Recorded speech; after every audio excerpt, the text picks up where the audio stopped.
foreign gene in their genome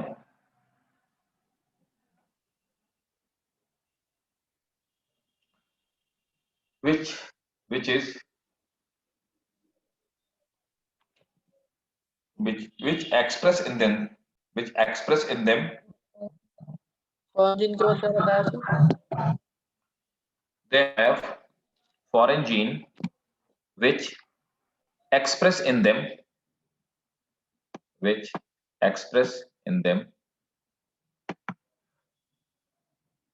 called transgenic animals.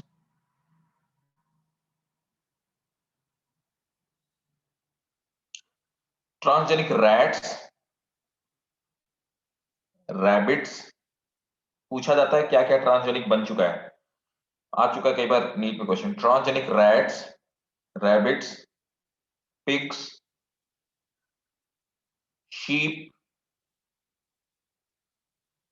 cows and fish have been produced.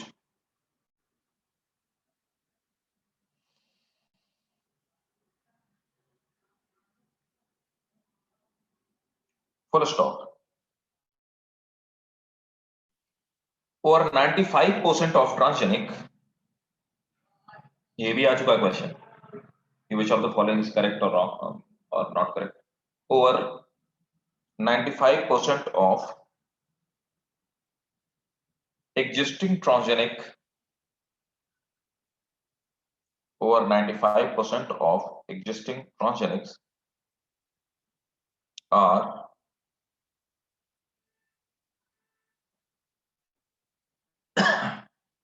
over 95% of existing transgenics are mice.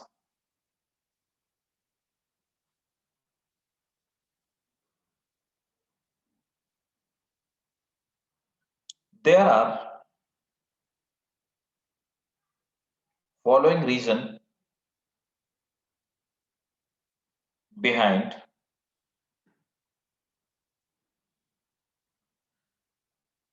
the developing transgenic animals. There are following reason behind developing transgenic animals. First,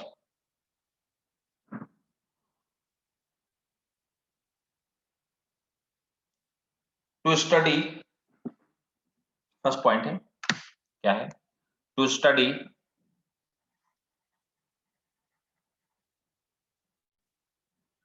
how the genes affect normal,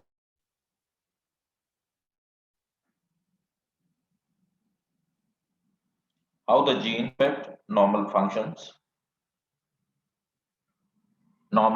of body and its development.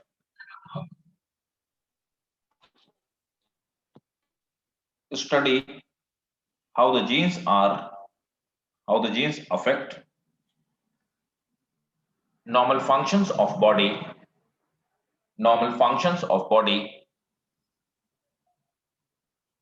and its development.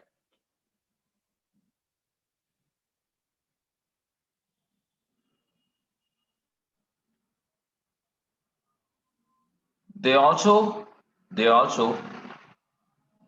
used to study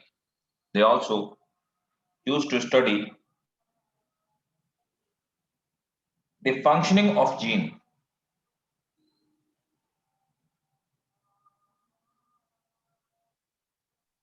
ठीक है, next,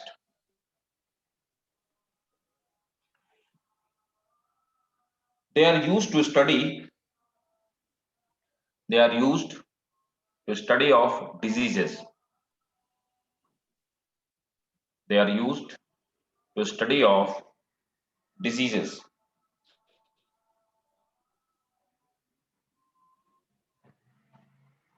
And they help in understanding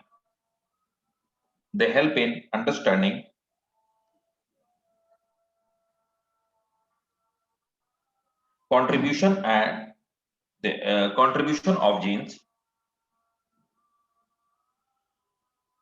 they help in understanding the contribution of genes in the development of diseases.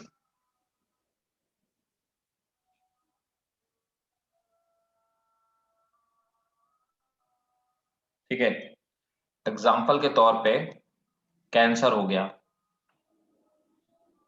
Alzheimer हो गया, cancer हो गया, Alzheimer हो गया, ALZEIMER, Alzheimer हो गया, इट्स एक्स्ट्रा। ठीक है, third point,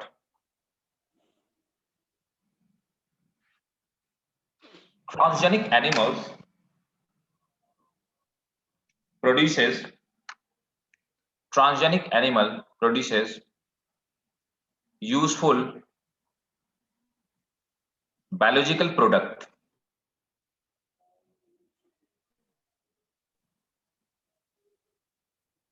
that can be created by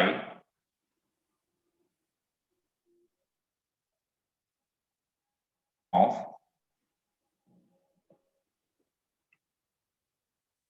a part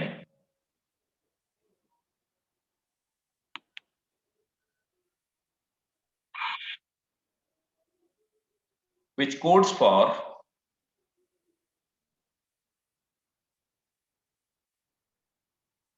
a particular protein.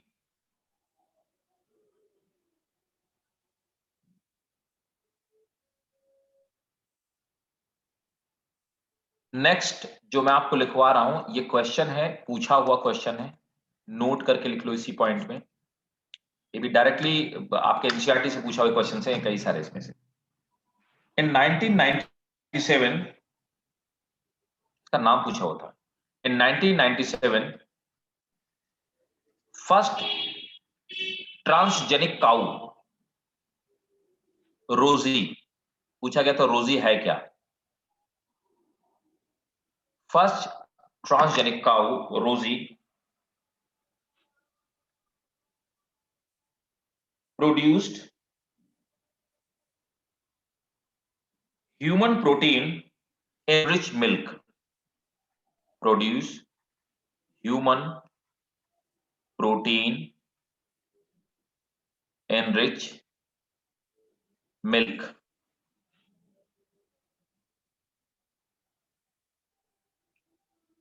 Full stop. मतलब कि काऊ की जो मिल्क था उसमें ह्यूमन के की बॉडी में पाई जाने वाली प्रोटीन उसमें पाई जाती थी।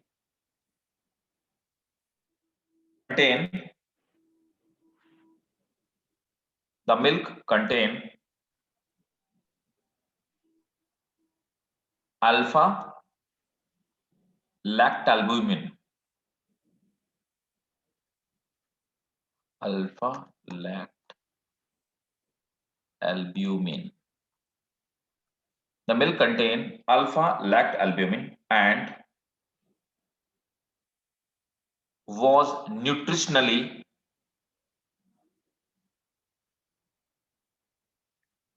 more balanced product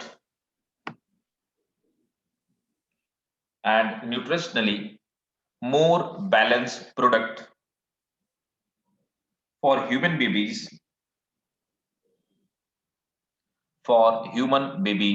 than natural cow milk।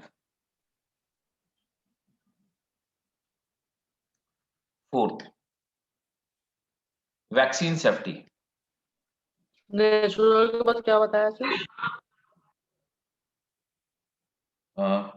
Natural cow milk than natural cow milk. Vaccine safety,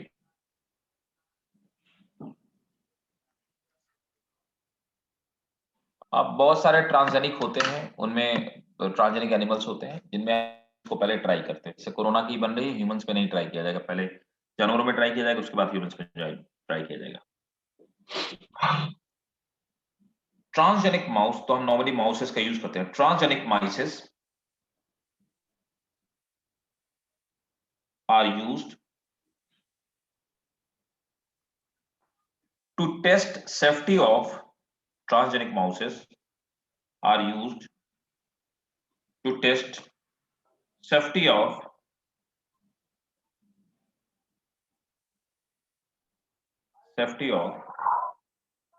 polio vaccine.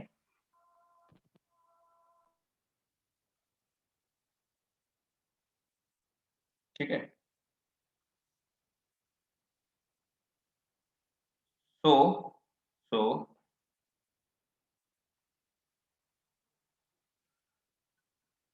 the mice are used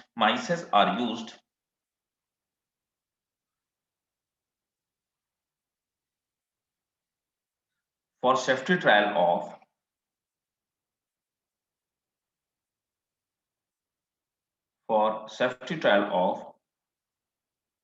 vaccines.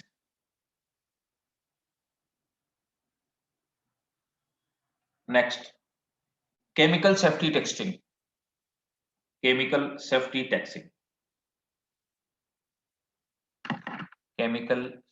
testing. कोई भी केमिकल प्रोडक्ट कितना सेफ है ह्यूमंस के लिए या हम लोगों के लिए, chemical safety testing. It is also known as toxicity safety testing. Toxicity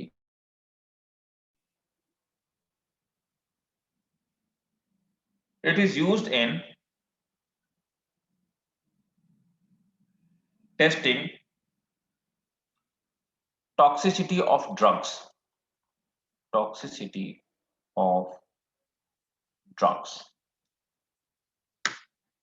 Full stop. Transgenic animals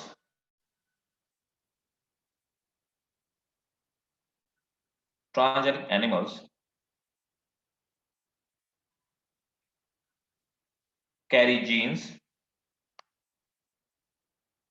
Transgenic animals carry genes which make them more sensitive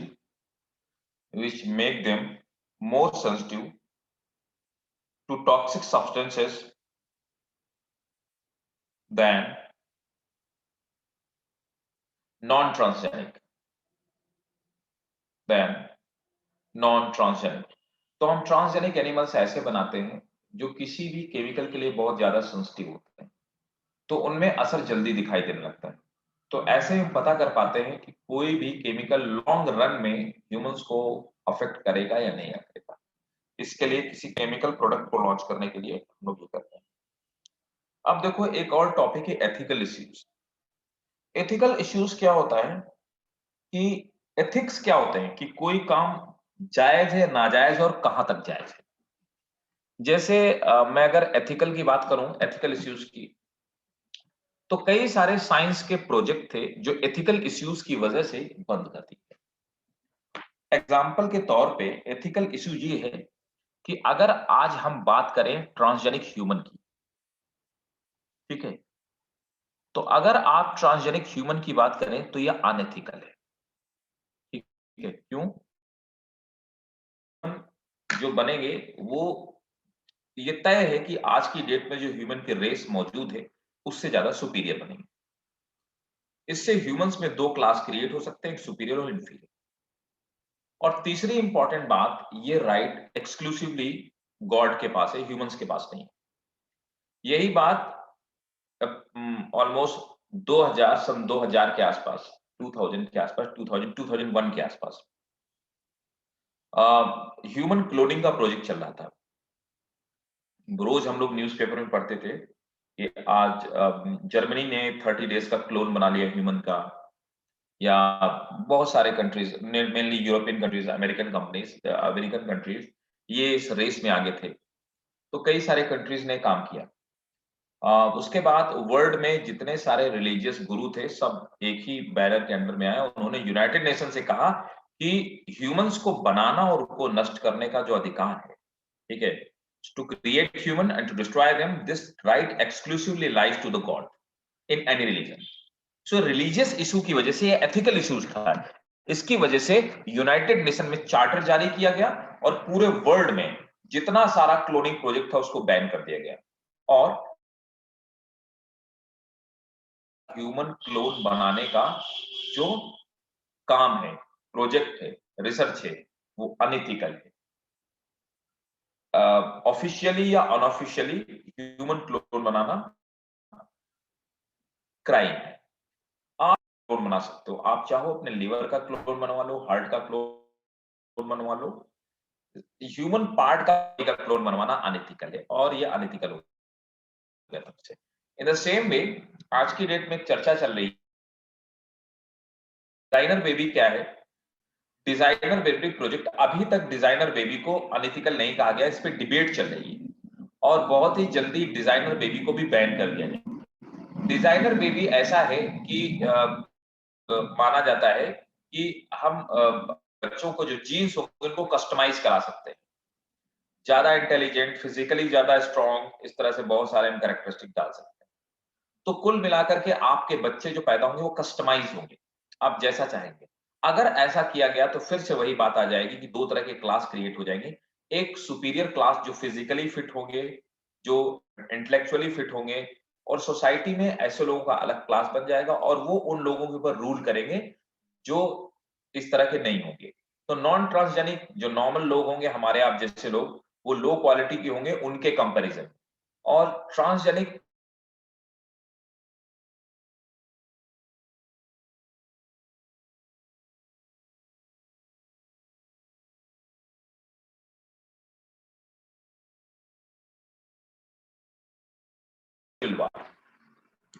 तो इसलिए इसको अलाउ नहीं किया जाएगा। हालांकि कई सारे जो इंटरनेशनल बॉडीज हैं उनका कहना है कि अगर डिजीज का कोई जीन है तो आप उस डिजीज के जीन को हटा करके उसको फिट कर सकते हो, तो आप ये कर सकते हो, लेकिन आप पूरे के पूरे जीन्स एडिट नहीं करवा सकते। तो this is the current issues, है ना। तो ये हो गया आपको एथिकल इश्यूज, मैंने समझा दी क्या होते हैं। इनको गवर्न करने के लिए इंटरनेशनल बॉडीज और नेशनल बॉडीज है। हमारे कंट्री में भी किसी ने ट्रांसजेनिक एनिमल बनाया, किसी ने जैसे कि हमने हिसार में ब्रीडिंग सेंटर में गरिमा नाम की भैंस बनाई थी, है ना।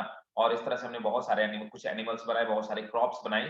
तो कौन सा ट्रांसजेनिक क्रॉप या एनिमल, उसको आप लॉन्च कर सकते हैं, उसको आप पब्लिश कर सकते हैं कि नहीं कर सकते, ये अथॉरिटी देने वाली हिंदुस्तान में एक बॉडी है ना। उसको हम लोग बोलते हैं GEAC, genetic engineering approval committee, ठीक है। वो जब जीईएसी अप्रूव कर देती है तब आप किसी भी तरह का genetically modified organism GMO launch कर सकते हो। नोट कर लीजिए। ethical issues is that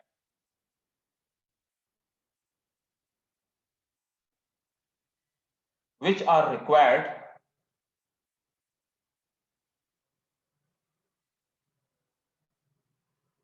to evaluate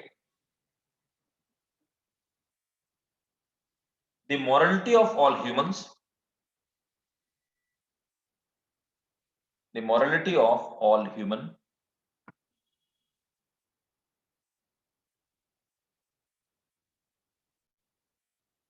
activities that might help or harm, that might help or harm living organism।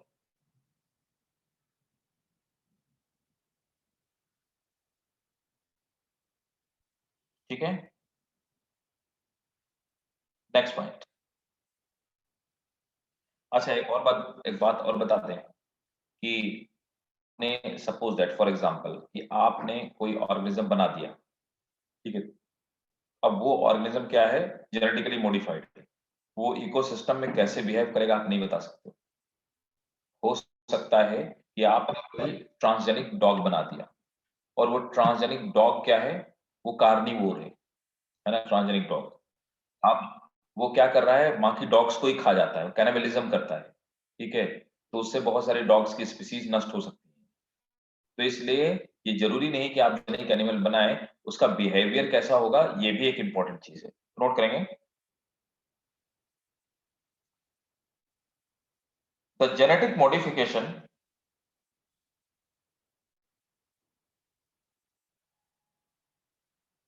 or transgenic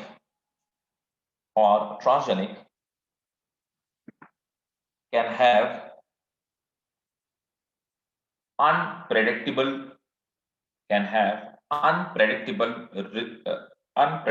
results.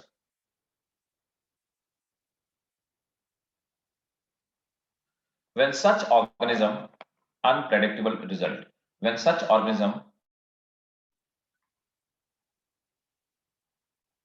are introduced into ecosystem.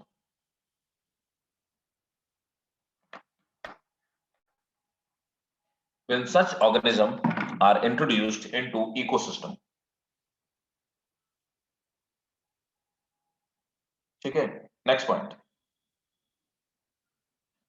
The government of India has set up a organization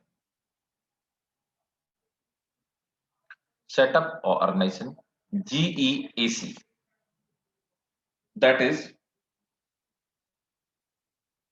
genetic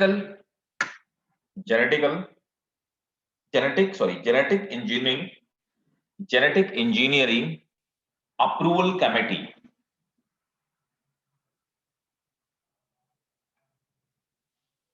which is approval genetic engineering approval committee, which makes decision regarding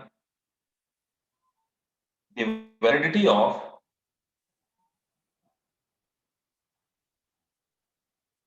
GM research. Sir जिस चीजें मैं बता सही पाऊँ Decision regarding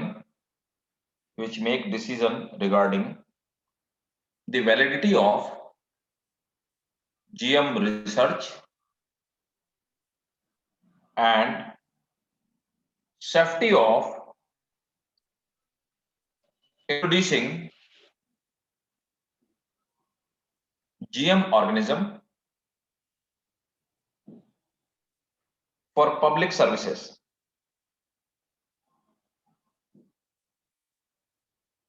ठीक है, एक आखिरी टॉपिक है, व्हाट इज बायोपायरेसी।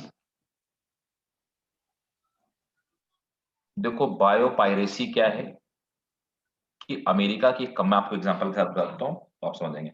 अमेरिका की एक कंपनी थी, उसने क्या किया कि जो नीम का जीन्स होता है उसको चुरा लिया, नीम के जीन्स का कॉन्स्टिट्यूशन चुरा लिया और उसको क्या किया किसी दूसरे ऑर्गेनिज्म में डाल दिया और वही प्रोडक्ट बनाना शुरू कर दिया जो नीम से निकलता है। नीम हमारे यहाँ पाया जाता है, इंडिया का ओरिजिनल प्लांट है और हम वर्षों से इसे यूज करते आ रहे हैं। हमें ये बात पता चली, हमने उसके ऊपर केस कर दिया और हमने बायोपायरेसी का केस किया और हमने उसका पेटेंट बैन करवा दिया। उसने वो जीन पेटेंट करवा लिया, हमने वो पेटेंट बैन करा दिया कि वो पेटेंट नहीं आप करा सकते क्योंकि वो इंडिया में जमाने से पाए। इसको हम बायोपायरेसी कहते हैं कि बिना किसी कंट्री के इजाजत के, बिना किसी व्यक्ति के इजाजत के, बिना किसी बॉडी के इजाजत के आप उसके कंट्री में पाए जाने वाले रिसोर्सेज या जेनेटिकल प्रोडक्ट का अगर आप यूज कर रहे हो तो दैट इज बायोपायरेसी। ठीक है, एक तरह से चोरी है ना, तो नोट करेंगे। Biopiracy is theft or robbery. Biopiracy is theft or robbery of biological and genetic resources,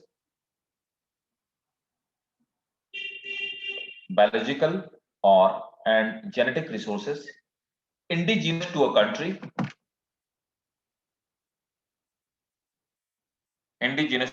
a country, sir एक बार दोबारा बता दो।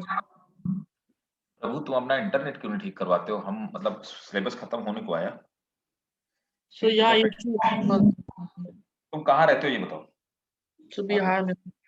बिहार में? तो कहाँ पूरे बिहार में? कौन सी जगह बिहार में? Sir Siwan side. Siwan backwarded जगह नहीं है, ऐसे मत बोलो। मेरे कई सारे टीचर हैं जो फ्रेंड्स हैं सिवान से। है ना? क्यों शिवान बैकवर्डेड जगह है क्या? बताओ। नहीं ना? No sir. इंटरनेट तो सही आता है बेटा, हमारे कई सारे मेरे जूनियर है, कई सारे टीचर है मेरे शिवान से। It's well sir developed. वो कंप्लेन किया सर, वो लाइव शो कर रही है वहाँ पे। अरे कंप्लेन वम्प्लेन नहीं, जो नेटवर्क बढ़िया आता हो, हर जगह हर नेटवर्क बढ़िया नहीं था, कहीं एयरटेल बढ़िया चलता है, कहीं जियो बढ़िया चलता है, वहां पे जो नेटवर्क जिसका बढ़िया आता है वो ले लो, खत्म काम। सर दोनों है तो मेरे पास ऐसा थोड़ी है सर, सारे नेटवर्क मेरे पास है सर, तब भी नहीं चल रहा यहाँ पे। नोट, हाँ तो क्या नोट किया? द बायोपैरेसी, थेफ्ट और robbery, biopiracy is theft or robbery of biological and genetic resources, biological and genetic resources indigenous to a country,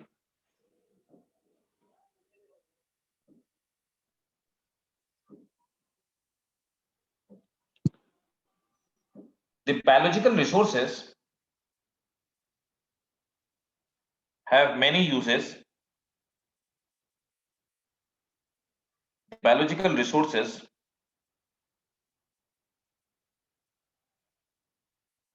have many, the biological resources have many uses in agriculture, healthcare, agriculture, healthcare and chemical industry.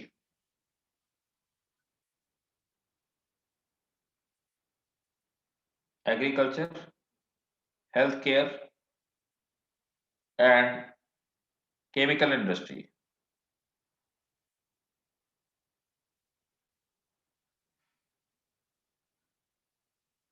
Therefore,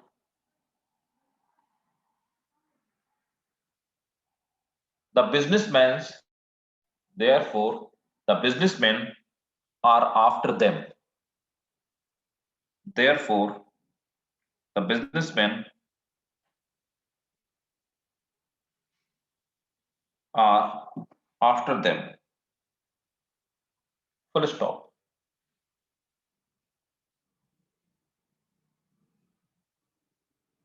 The process of biopiracy involved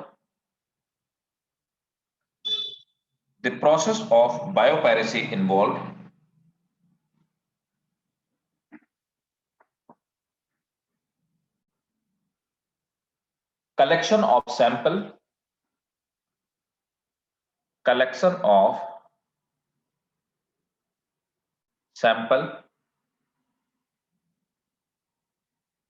of biological sources which can be done unnoticed.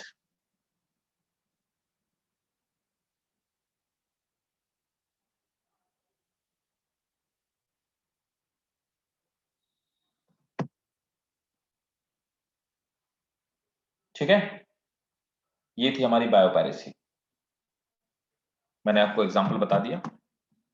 तो देखो भाई लोगों, biotechnology हमारी complete हो गई। तो अभी let me check it again, syllabus पे आते हैं फिर से, है ना? फर्स्ट यूनिट, फोर्थ यूनिट हमारी पूरी कंप्लीट है। Reproduction in organism, sexual reproduction, human reproduction, reproductive health. Reproduction पूरा कंप्लीट है। जेनेटिक्स एवोल्यूशन पूरा कंप्लीट है। ठीक है, बायोटेक हमने पूरा कंप्लीट कर लिया। ठीक है, अब आ जाते हैं, एक यूनिट है, अगर आपके पास एनसीईआरटी होगी, यूनिट 8। तो इसमें ह्यूमन हेल्थ और डिजीज हमने कर लिया है ना? ये तो मैंने आपको करा दिया है क्यों भाई? अब दो चैप्टर हैं, strategies for enhancement of food production और माइक्रोब एंड ह्यूमन वेलफेयर, है ना? क्यों भाई? ये तो यस ऐसे सर। है ना, ये दो चैप्टर हैं। तो ये हमने नहीं किया है, नहीं किया ना? ये स्ट्रेटजीज वाला किया क्या? नोट्स दिए क्या इसके स्ट्रेटजीज वाले के? दिए नहीं दिए बताओ? यस सर, दे दिए। अच्छा, स्ट्रेटजीज वाले के नोट्स दे दिए, है ना? तो हम लोग इसको डिस्कस करेंगे फिर, ठीक है? अच्छा, इसको बताओ, चैप्टर नंबर 10 ये रह रहा है, माइक्रोब्स इन ह्यूमन वेलफेयर, है ना? Yes sir. और इसके बाद फिर इकोलॉजी में सिर्फ 2 ही चैप्टर हमारे बचेंगे, हालांकि आप मान लो मेनली हमारे पास 2 ही चैप्टर हमारे बचे हुए हैं, है ना। चैप्टर नंबर 13, मतलब फॉर सेक ऑफ बोर्ड मैं पढ़ाऊंगा चारों चैप्टर, डोंट वरी, ठीक है। मैं पढ़ाऊंगा आपको चारों चैप्टर, है ना, इकोलॉजी पूरी पढ़ाऊंगा, डोंट वरी, क्योंकि मैं आपको सिर्फ इसके लिए नहीं पढ़ा रहा हूँ, सीबीएसई के लिए, नीट के लिए भी पढ़ा रहा हूँ। तो ऑलमोस्ट हमारा, अगर आप देखोगे, 90% सिलेबस डन हो गया है बोर्ड के एंगल से, है ना। बट ये इकोलॉजी के पहले वो चैप्टर पढ़ाऊंगा जो आपके बोर्ड में आ रहे हैं, ठीक है ना, और फिर आपको वो चैप्टर पढ़ाऊंगा जो इसमें बाकी के बचे जो बोर्ड से बाहर कर दिए गए, ठीक है। तो इसके पहले हम लोग चैप्टर नंबर 10 कर लेते हैं, माइक्रोब्स इन ह्यूमन वेलफेयर, ठीक है। Yes sir. ओके, तो लेट्स स्टार्ट विद माइक्रोब। अच्छा, एक चीज और बता दूं, जो नोट्स दिए हैं उनको रखे नहीं रहो, उनको पढ़ो भी, है ना। जो नोट्स मैंने दिए हैं, हैंड रिटन नोट्स आपको दिए हैं, वो आप पढ़ लीजिएगा। चैप्टर 10 हम लोग आते हैं, आइए chapter 10 microbes in human welfare. अब चैप्टर 10 स्टार्ट करते हैं। इसमें देखो आपको रट्टा मारना पड़ेगा, मतलब जैसे क्वेश्चन ये पूछा जाता है, जो 1 मार्कर क्वेश्चन आएंगे इसमें डिजीज से और इसी से आएंगे, जैसे कॉटेज चीज किससे हम लोग बनाते हैं, है ना, ब्रीवरी और बेकर्स और ब्रीवर्स किसको कहा जाता है, और वगैरह वगैरह, ठीक है। कोई प्रोडक्ट बनाने के लिए कौन सा हम लोग यूज करते हैं, या मेडिसिन बनाने के लिए कौन सा फंगल यूज करते हैं, तो उसके एग्जांपल से जो आपको याद करने पड़ेंगे। So it's not a very big chapter, it's a small chapter, but you will get 1 marker question from this chapter. इसमें आपको मैंने बता दिया था, जो लाइफ साइकिल थी हमारी मलेरिया वाली, that can be a 5 mark question, और rest of the question like जैसे प्रोटोजोआ से कुछ है ना, या प्रोटोजोअल डिजीज से, वो 1 मार्कर 2 मार्कर क्वेश्चन भी आ सकते हैं कि फाइलेरिया क्या होती है, फाइलेरिया किससे फैलता है, या 1 मार्कर क्वेश्चन आ सकते हैं कि इसका वेक्टर कौन सा है, ठीक है। तो डिजीज से और इस वाले चैप्टर से you will get 1 marker question, right. Disease वाले से 2 मार्कर भी बनता है, 5 मार्कर भी बनता है, ठीक। तो माइक्रोब्स इन ह्यूमन वेलफेयर में आ जाते हैं। चलिए हेडिंग डालिए। अच्छा, इस माइक्रोब वाले में एक क्वेश्चन बनता है, जो मैं आपको अलग से लिखवाऊंगा, वो ये है, क्या बोलते हैं, ये है क्या, सीवेज ट्रीटमेंट प्लांट जो होता है ना, ये 3 मार्कर क्वेश्चन पूछा था सीवेज। अच्छा, बायोगैस वाला पिछली बार आया भी, है ना, बायोगैस का जो डायग्राम है वो बहुत इंपॉर्टेंट है, ठीक, बोर्ड के एंगल से बता रहा हूँ। चलिए स्टार्ट कीजिए, माइक्रोब इन ह्यूमन वेलफेयर।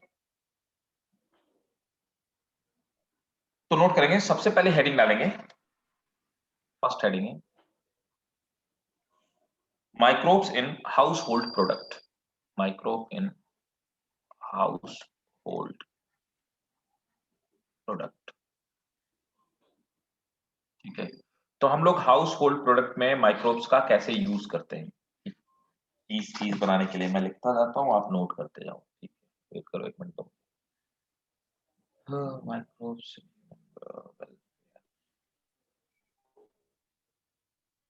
ऐसा बकवास चैप्टर है, मेरा पढ़ाने का भी मन नहीं करता है चैप्टर, इसमें कुछ है नहीं पढ़ाने के लिए। ये बाकी लोग क्यों नहीं है भाई, आयशा दूसरी वाली क्यों नहीं आई? नहीं पता।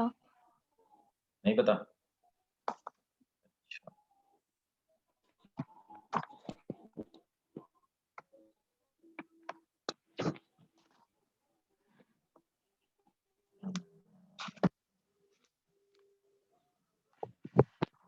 चलो सबसे पहले नोट करो, मैं लिखवाते जाता हूँ, आप लिखते जाइए।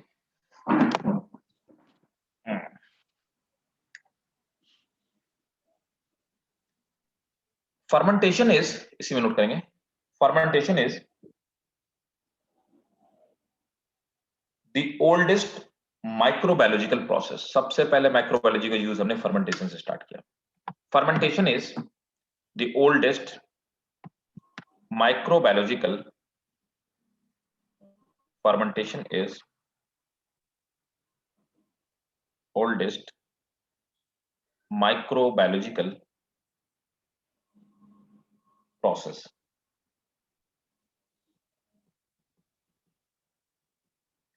Full stop. It is used for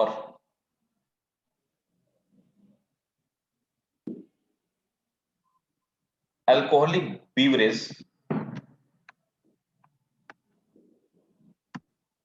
making, alcoholic beverage making process. क्या बताया? It is used for making alcoholic beverages at the earliest time. सबसे पहले इसका यूज यही हुआ अल्कोहल बनाने के लिए, ठीक है। Some of the household product obtained from some of the household product obtained from microbial activity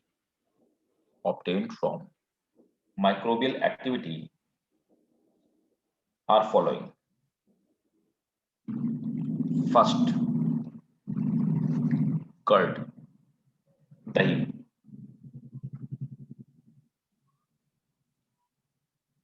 Production of, तो फर्स्ट सब हेडिंग जानेंगे कर्ड। प्रोडक्शन ऑफ योगर्ट और yogurt like product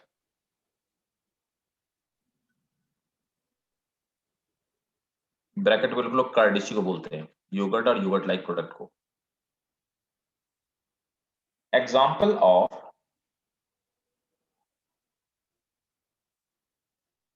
fermentation of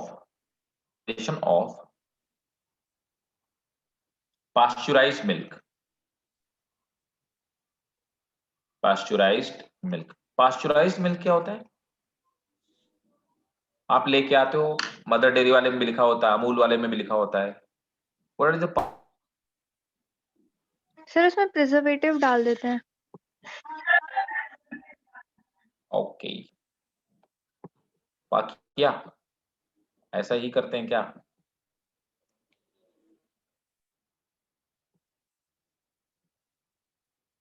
नहीं पता।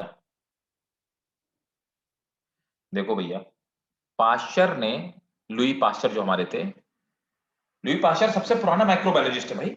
पाश्चर ने कहा कि देखो, मिल्क को ज्यादा लंबे समय तक हम प्रिजर्व कैसे रख सकते हैं। पहले मिल्क को लो, अच्छा मिल्क को ज्यादा खौलाओगे, ज्यादा गर्म करोगे तो उसका जो प्रोटीन होता है वो ब्रेक हो जाता है, इसलिए बहुत ज्यादा खौला करके मिल्क खाने का कोई मतलब, वरना तो भाई कंडेंस मिल्क होता है, वो मावा जिसको आप लोग बोलते हो, खोया बोलते हो, तो लोग उसी को खा लेते हैं, लेकिन वो बेनिफिशियल नहीं होता, वो भी तो मिल्क प्रोडक्ट ही है। रीजन क्या होता है कि जब आप मिल्क को ज्यादा गर्म करते हो तो उसका जो प्रोटीन कंटेंट होता है वो ब्रेक हो जाता है। प्रोटीन आपको ही पता, प्रोटीन का मेल्टिंग पॉइंट ही 70 डिग्री सेंटीग्रेड है। तो उसने बोला कि अगर आप पहले मिल्क को 60 डिग्री तक गर्म, चिल करो, फिर 60 डिग्री तक गर्म करो, फिर चिल करो, 3 बार ये प्रोसेस अपनाओ, और मिल्क का जो लाइफ स्पैन होगा, क्योंकि सब उसके बैक्टीरिया डिस्ट्रॉय हो जाएंगे और लंबे समय तक उसमें लैक्टोबैसिलस बैक्टीरिया ग्रो नहीं करेगा और मिल्क नहीं खराब। Process is called actually pasteurisation, ठीक है। लुई पाश्चर ने खोजा था, इसलिए हम लोग उसको पॉस्चराइजेशन लिखा होता है, सभी मिल्क के ऊपर पास्चुराइज मिल्क लिखा होता है कि नहीं लिखा होता पैकेट के ऊपर? Yes sir. सर उसका ये टोन्ड मतलब होता है। मिल्क भी यही होता है। ना टोन्ड वगैरह वो तो जो मदर डेयरी वाले यूज करते हैं, टोन्ड का मतलब होता है वो क्या करते हैं, उसमें फैट कंटेंट निकाल लेते हैं, पसीन होती है ना। तो पहले क्या होता है, जो टोन्ड होता है उसे एक पर्टिकुलर परसेंट तक, मान लो उसे 20-30% फैट निकाल लिया, उसी का ये लोग बटर बना लेते हैं, उसी का ये लोग घी बना लेते हैं जो आपको मार्केट में मिलता है, तो उसी मिल्क से निकाल के आपको बेच देते हैं। डबल टोन का मतलब होता है उसमें और निकाल लिया, उसका मतलब 60% 70% फैट निकाल लिया, उसमें फैट के नाम, ठीक है।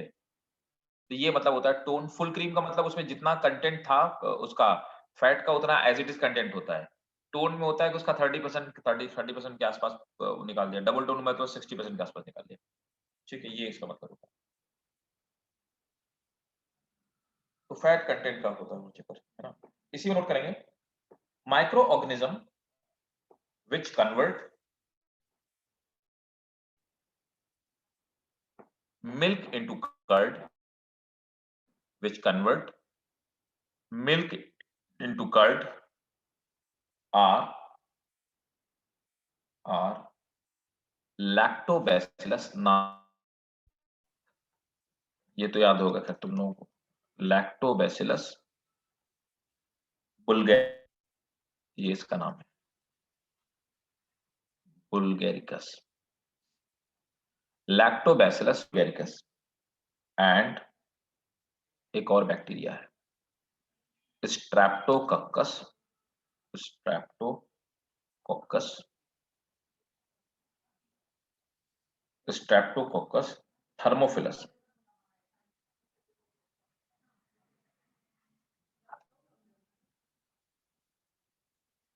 Streptococcus thermophilus, lactobacillus bulgaricus, streptococcus thermophilus.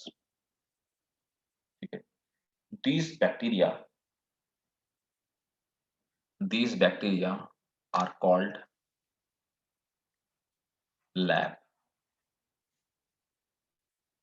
lactic acid bacteria. These bacteria are called lactic acid bacteria.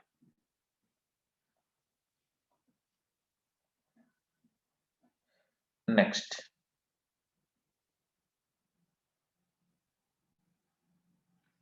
lab are also present in our stomach,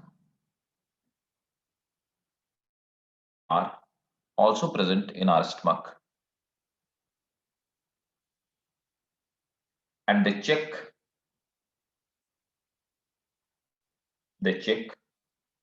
growth of disease causing microbe. So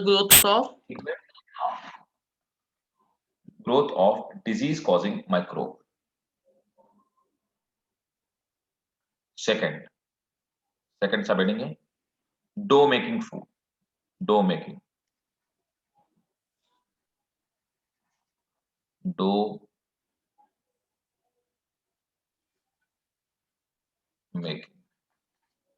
है ना। अब किसी भी तरह का हमको छोला भटूरा बनाना है तो भी डो बनाना पड़ता है ना। जलेबी बनाना है तो भी डो बनाना है, पिज्जा बनाना है तो भी डो बनाना है।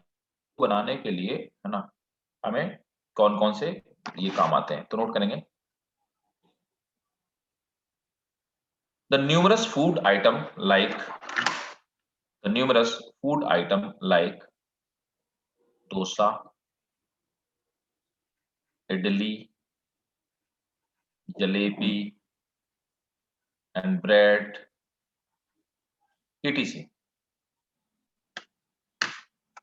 are made by fermentation process.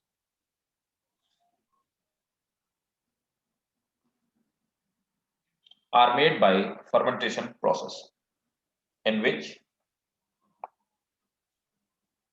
which we use microbe.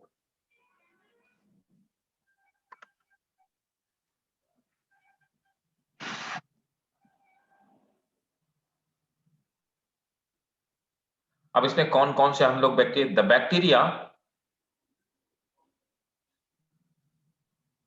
which are used are leuconostoc, leuconostoc,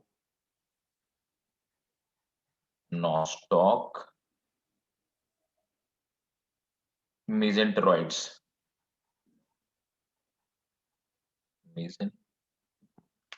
TEROIDS,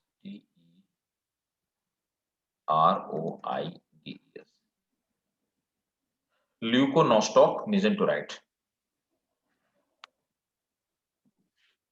Streptococcus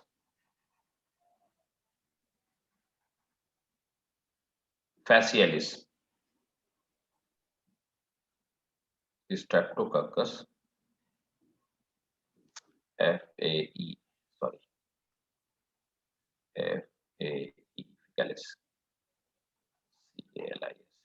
Streptococcus faecalis, ठीक है, and Pediococcus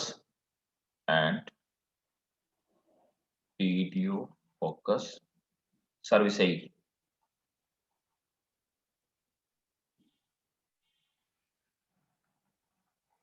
ठीक है।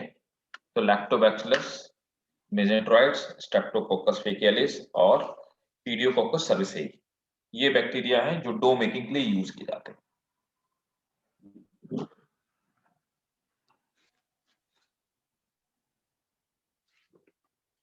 ठीक भाई। और इसी में बेकर्स ईस्ट का यूज किया जाता है ना। तो बेकर्स ईस्ट आप सबको पता होगा, बेकर्स ईस्ट जिसको आप खमीर कह के उसको डाल देते हो, नॉर्मली लोग यही यूज करते हैं। तो बेकर्स ईस्ट सर्विसाइड,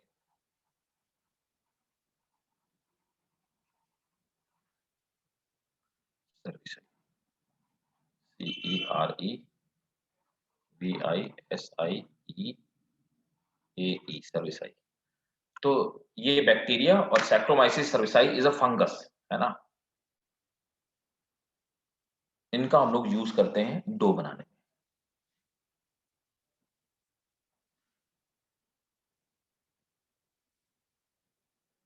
नोट कर लिया भाई।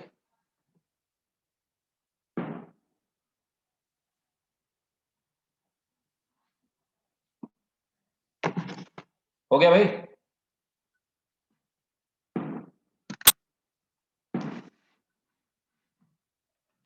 अब नेक्स्ट है चीज मेकिंग, है ना, थर्ड, जिस वहां पे हम लोग बैक्टीरिया का यूज करते हैं हाउस होल्ड प्रोडक्ट में। अब आइए नेक्स्ट है चीज मेकिंग।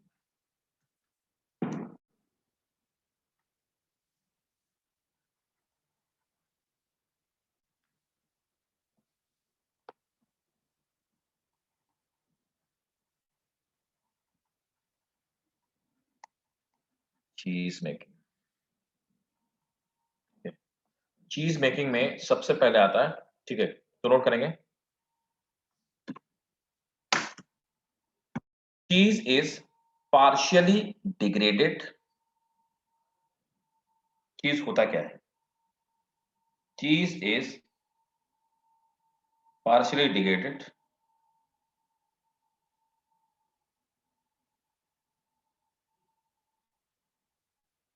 तो क्या बताया सर? चीज इज चीज इज partially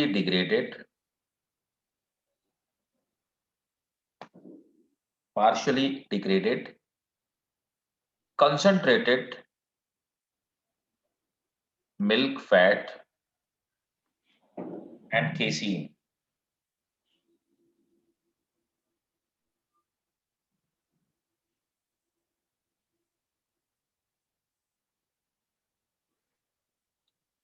तो फेस एंड क्या बताया था? मिल्क। हे प्रभु नोट करो, चीज is partially degraded, concentrate of milk fat and casein protein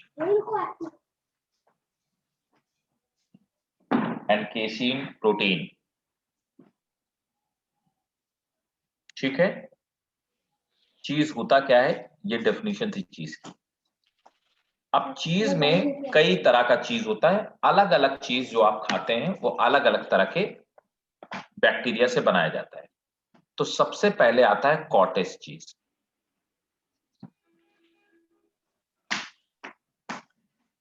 ये क्वेश्चन नीट में पूछा जा चुका है कई बार, ठीक है।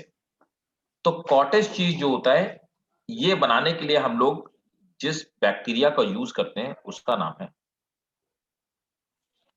स्ट्रेप्टोकोकस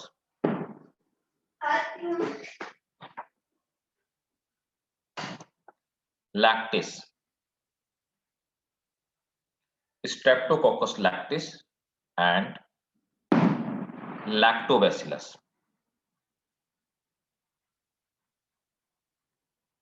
इन बैक्टीरिया का यूज करके हम लोग कॉटेज चीज बनाते हैं, ठीक है।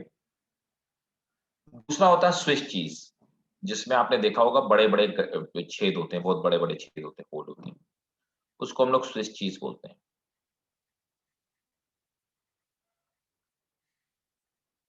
स्विस चीज जो होता है वो बना होता है थर्मोफिलिक बैक्टीरिया के, प्रोड्यूस्ड बाय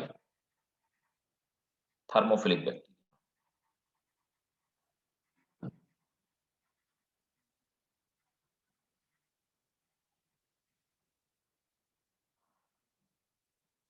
अब थर्मोफिलिक बैक्टीरिया कौन कौन से होते हैं, ठीक है।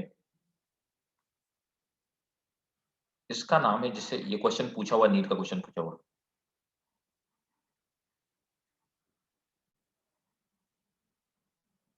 प्रोपिनियो बैक्टीरियम।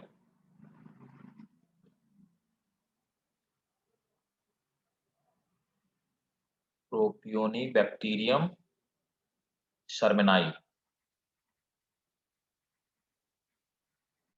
ठीक है ना। तो प्रोपियोनी बैक्टीरियम शर्मनाई, इसका हम लोग यूज करते हैं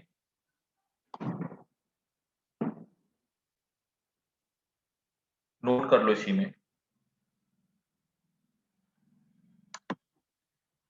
The large holes are formed due to the amount of CO2. The large holes are formed due to amount of CO2 released by bacteria.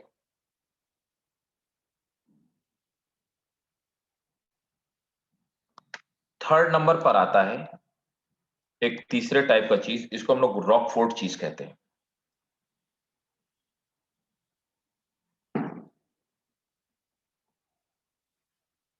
Rockfort चीज,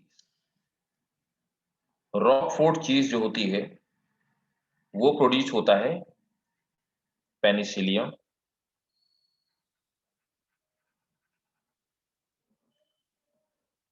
रॉकफोर्टाई।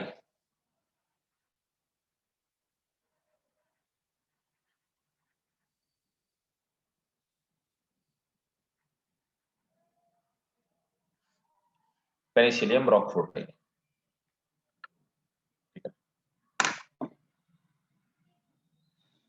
It is made from sheep's milk, भेड़ की milk से बनाते हैं।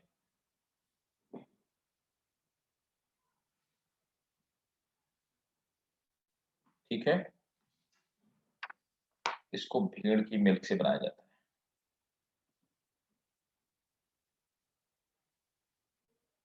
Clear है। अब next है microbes in industrial product. Note करेंगे, माइक्रोब्स इन इंडस्ट्रियल प्रोडक्ट।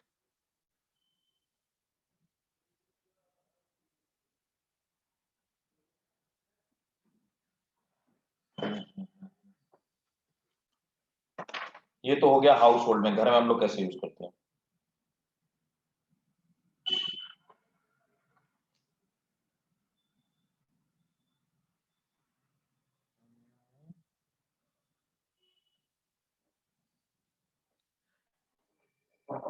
तो नोट करेंगे, first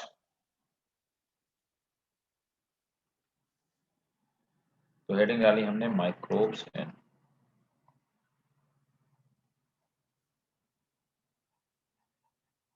industrial product.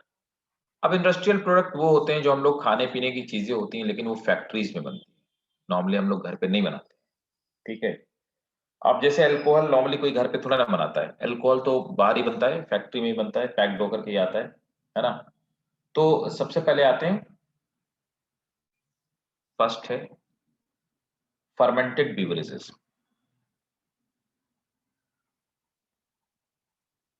Fermented beverages like alcohol, जैसे अल्कोहल हो गया, है ना।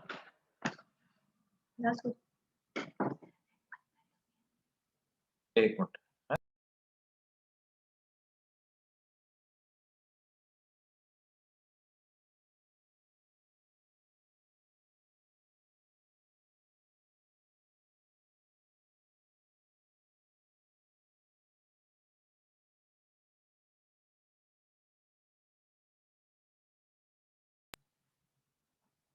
एक मिनट होल्ड करना।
ठीक है, तो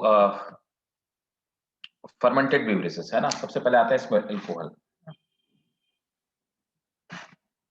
अब देखो अल्कोहल क्या होता है, ठीक है,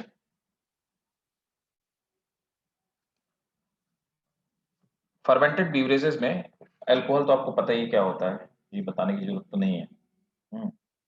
इसमें क्या क्या यूज करते हैं ये देख लो। देखो बेकर्स यीस्ट और ब्रीवर्स यीस्ट एक ही चीज होता है ना। तो for alcohol fermentation we use brewer's yeast. For alcohol fermentation note करो, for alcohol fermentation we used brewer's yeast.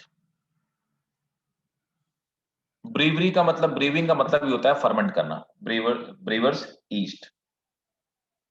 This is Saccharomyces.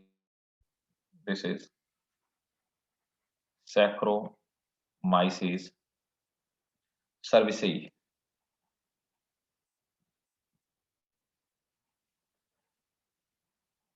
Saccharomyces cerevisiae. This is Saccharomyces cerevisiae and Saccharomyces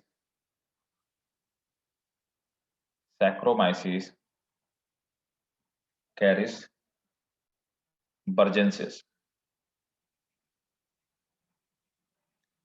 Saccharomyces carisbargensis.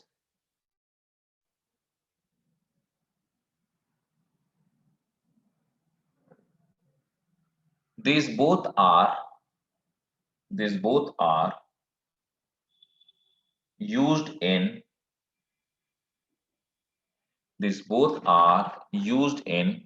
making beer.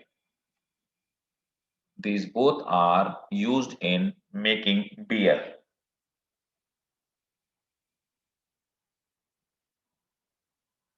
Next point. Yeah. Wine is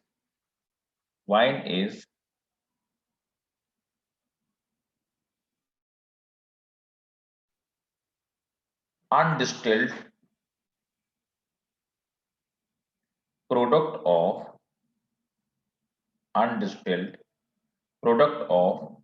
fruit juice.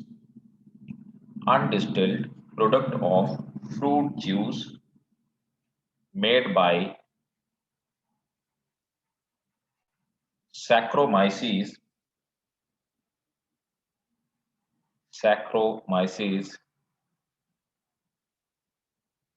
ellipsoidum.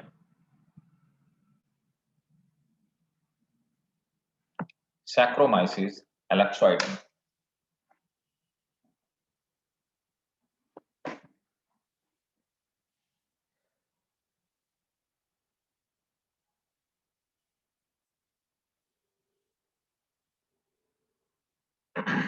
ठीक है। Yes, sir. Fermentation process are of two type, ये चीज और लिख लो। Fermentation process are of two type. First, batch process, and second, continuous process. देखो batch में क्या होता है, एक कंटेनर लिया ढेर सारा बड़ा सा, उसमें ढेर सारा फर्मेंटेशन कराया और उसे अल्कोहल या जो प्रोडक्ट निकालना हो निकाल लिया, तो बैच में बनाते हैं। कंटिन्यूअस प्रोसेस में क्या किया कि ऊपर से फ्रेश मटेरियल डालते जा गए, बैक्टीरिया डालते गए और नीचे से अल्कोहल का प्रोडक्ट निकालते गए। तो ये कंटिन्यूअस प्रोसेस लगातार बनता रहता है और बैच प्रोसेस में हम बड़े बड़े बैचेस में बनाते हैं। यही दोनों में डिफरेंस है। क्लियर है भाई? ठीक है। बैच प्रोसेस हम लोग यूज करते हैं लार्ज वॉल्यूम के लिए, जैसे 2.5 लाख लीटर में बनाना है, ठीक है, ये यूज करते हैं लार्ज वॉल्यूम के लिए, और ये यूज करते हैं स्मॉल वॉल्यूम, बाकी कोई फर्क नहीं दोनों। ठीक है। तो बैच और कंटिन्यूस दो प्रोसेस होती हैं जिससे हम लोग अल्कोहल बनाने का काम करते हैं। Clear? Yes sir. Next industrial में, तो सेकंड जो हमारा इंडस्ट्रियल यूज है माइक्रोब का, that is antibiotic production.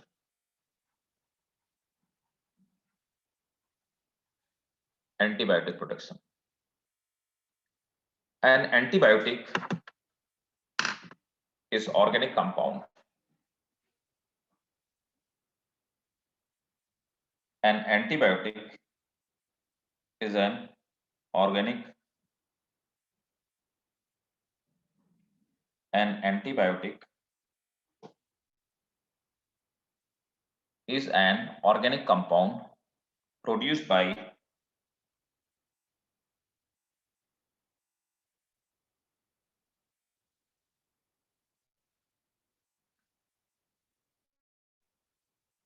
an antibiotic is organic compound produced by microorganism that inhibit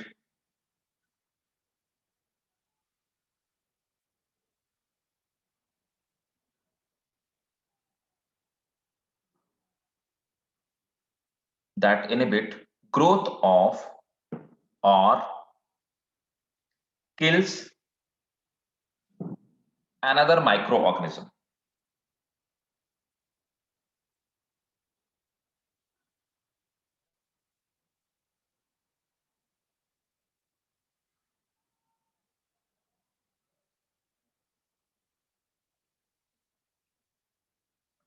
ठीक है, आप देखो इसको एंटीबायोटिक की डिस्कवरी की थी अलेक्जेंडर फ्लेमिंग ने, ये सब बात तो हम लोग पढ़ चुके हैं, है ना।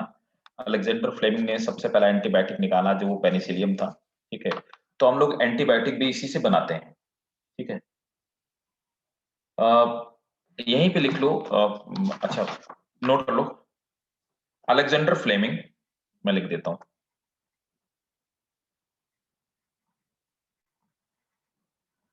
Alexander Fleming was the first person who made antibiotic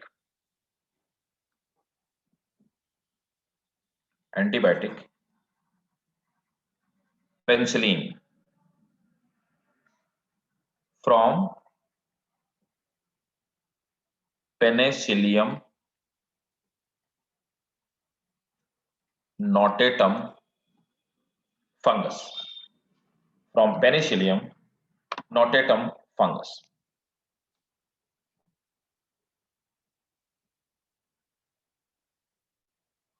ठीक है,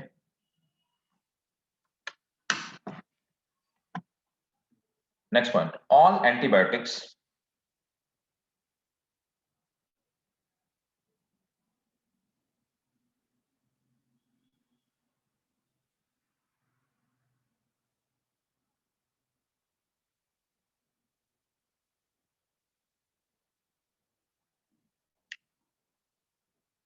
antibiotics are obtained from microorganism, full stop। The material extracted from green plant or from other non-microbial sources जैसे नीम, or from other non-microbial sources are not included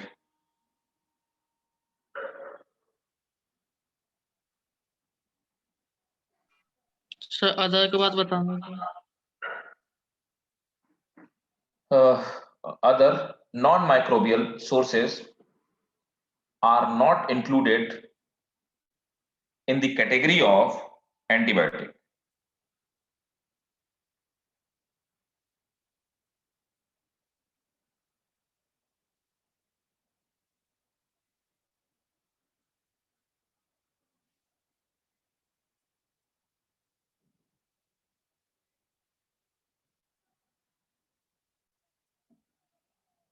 ठीक है, next point, Although some 7,000 antibiotics are known to exist, although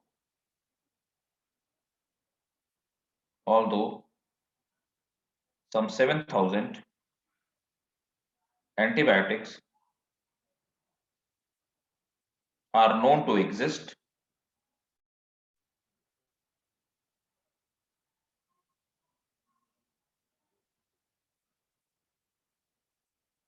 only 150 are marked.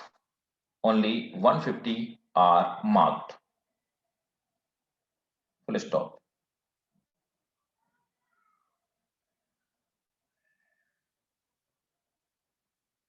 They are obtained from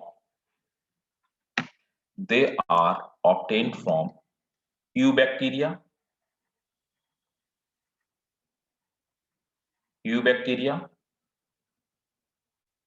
actinomycetes, bacteria होते हैं भी, है ना, and fungi. Mainly, they are obtained from eubacteria, actinomycetes and fungi mainly. इसी में एक heading डालो, properties of antibiotic. किसी भी केमिकल के एंटीबायोटिक होने के लिए क्या क्या उसमें गुण होने चाहिए, प्रॉपर्टीज होनी चाहिए, नोट करेंगे। प्रॉपर्टीज ऑफ एंटीबायोटिक, है ना, और इसी में लिख लो पॉइंट, प्रॉपर्टीज ऑफ एंटीबायोटिक, 1 2 3 ऐसे करके पॉइंट लिखते हैं, ठीक है ना। तो क्या क्या किसी चीज में होनी चाहिए एंटीबायोटिक होने के लिए, तो नोट करेंगे। Antibiotic should have broad spectrum, मतलब बहुत सारी डिजीज कवर करनी चाहिए।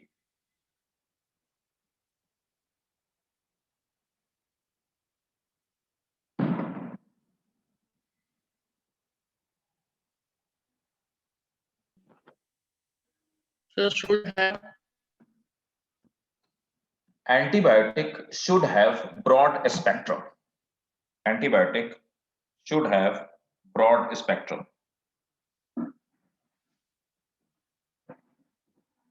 Antibiotic should have broad spectrum. Next point. It should check the development of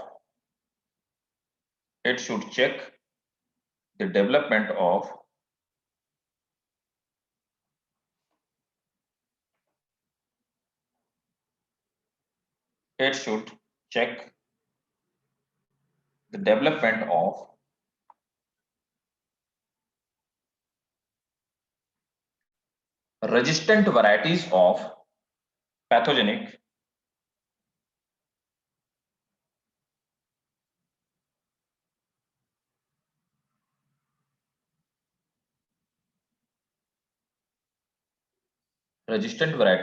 of pathogenic microorganisms.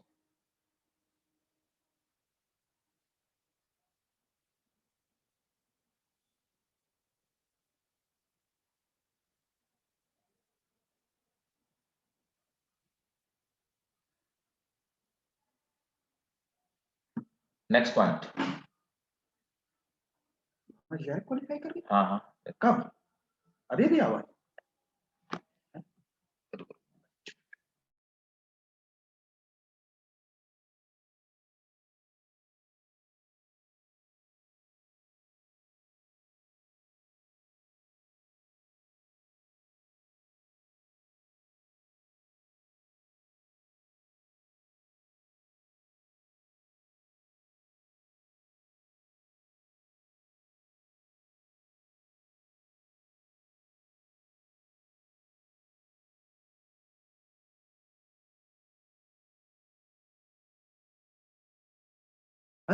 Class class. तो next, it should not cause harmful or side effect. It should not cause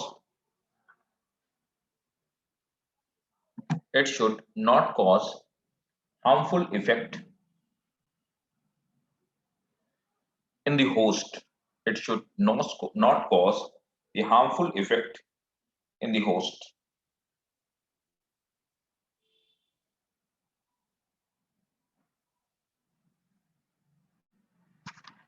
Next,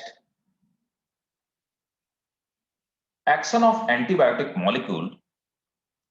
The action of antibiotic molecule. Action of antibiotic molecule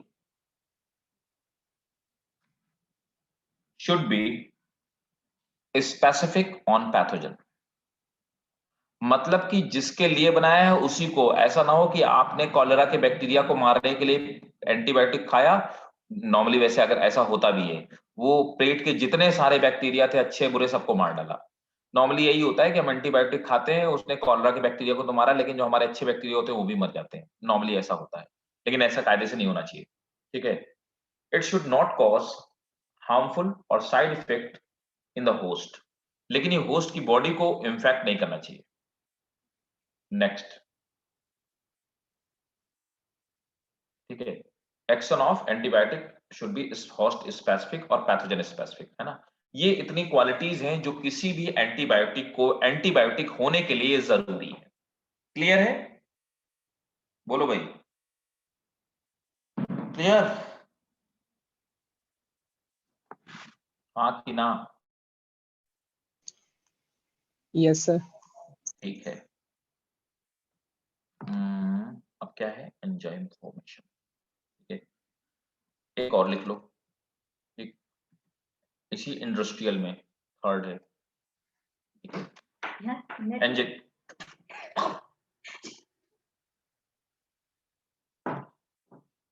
enzyme formation. Enzyme formation. Enzyme formation.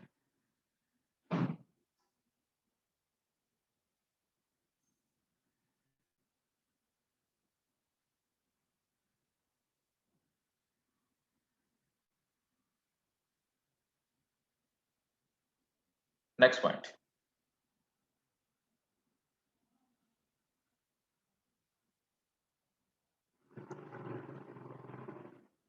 the enzymes are proteinaceous in nature.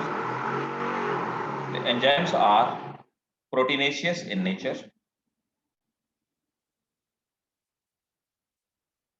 Proteinaceous in nature, full stop. They are biocatalyst. They are the biocatalyst which catalyze. They are the biocatalyst which catalyze the biological reactions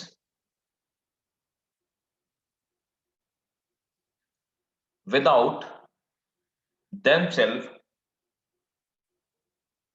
undergoing any change, without themselves undergoing any change,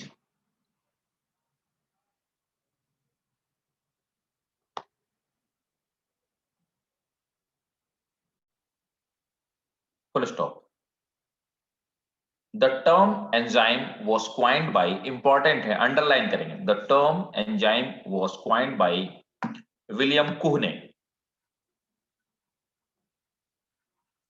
William Kuhne. The term enzyme was coined by William Kuhne. Full stop. Out of about 2200 enzymes, out of about 2200 enzymes, only 1 to 1.5% of enzyme, only 1 to 1.5% of enzymes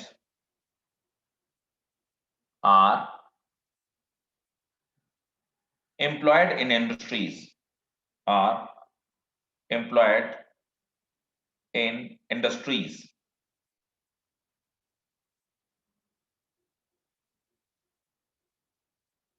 ठीक है भाई?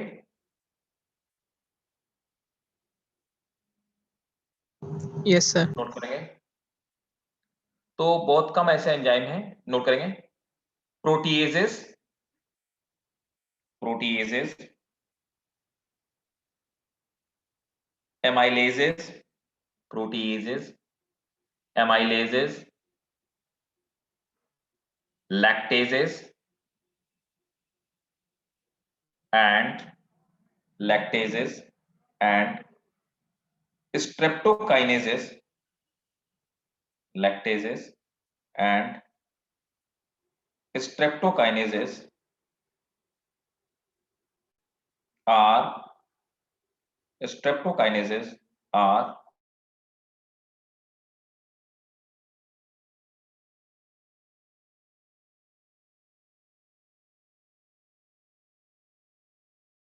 industrial process with the help of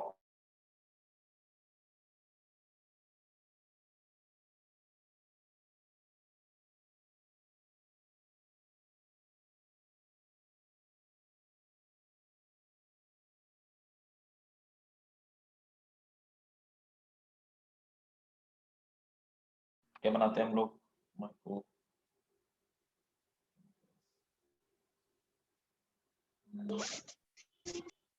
एक और लिख लो। Fourth, vitamins. मैंने कहा था ना इसमें समझने वाला कुछ नहीं, सब याद करने वाला ही है। Vitamins, vitamins are essential factors of our diet. Vitamins are essential factors of our diet, required in very small amount,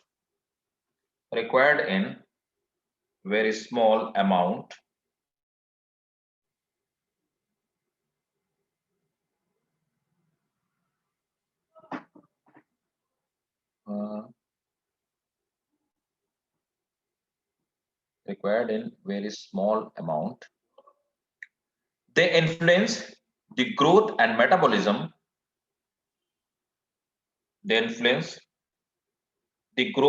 and metabolism. Directly or indirectly.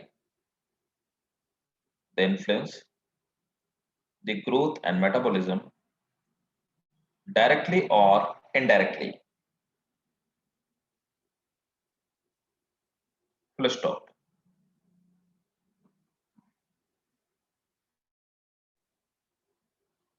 Next point. The first vitamin was discovered by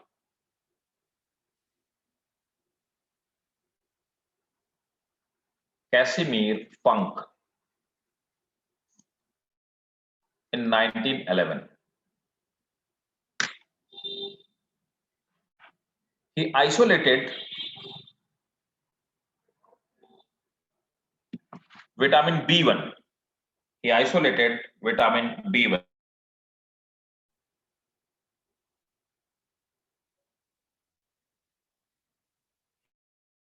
Vitamin B1.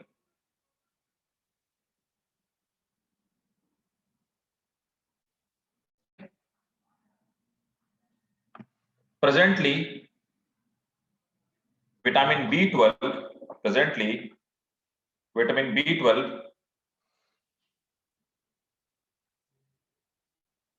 produced commercially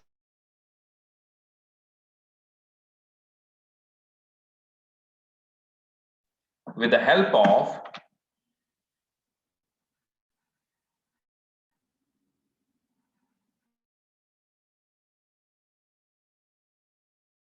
underline करेंगे propioni bacteria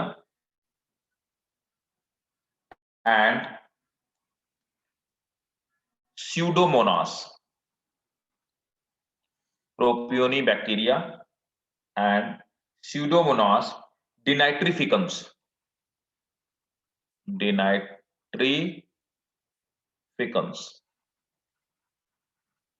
Pseudomonas denitrificans. Next point.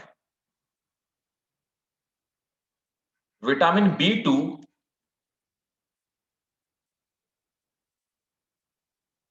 is also manufactured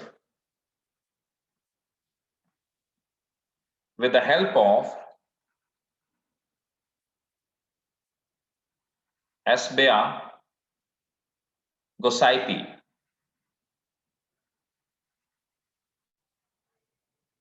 Esbea Gosaipi. ठीक है,